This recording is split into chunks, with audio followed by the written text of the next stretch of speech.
Our guest today, Yafit Cohn, is Vice President, Chief Sustainability Officer, and Group General Counsel at the Travelers Companies in New York City. Yafit, before that, worked at a pair of law firms, and she's one of those people, when I first met, I immediately knew, like, this person is going somewhere. She's a very special person, and she's helped travelers do some very special things in the E&S space. I'm Brock Romanek, today on Zippy Point.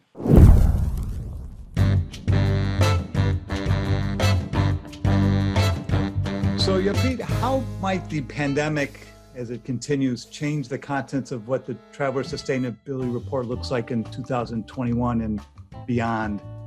So, two thoughts on that. First, at the most basic level, sustainability is about being prepared for the long term. And with the COVID crisis, it has not been clearer that being prepared and having a long-term approach are absolutely critical.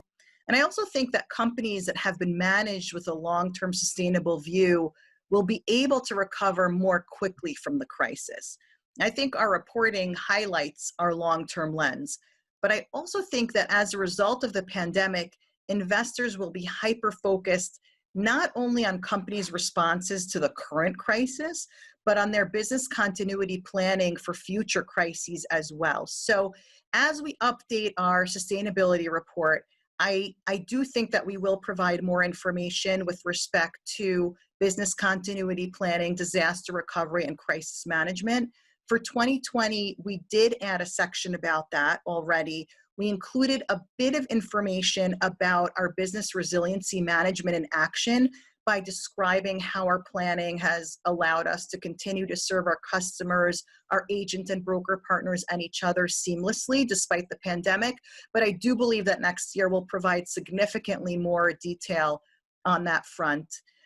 Secondly, to me, the pandemic has amplified the importance of employee health and safety, even for industries for which employee health and safety have not historically been a focus. So the P&C insurance industry, for example. Over the last few years, I've heard minimal questions from investors about health and safety of our employees, beyond questions about health-related benefits. But I suspect that we'll see a greater focus from investors on that issue across industries. So for our next report, I do believe that we'll include some more information on employee health and safety. Great, thanks very much. For other videos featuring Yafit, there are links to those below this video. Thank you, Yafit. Thanks.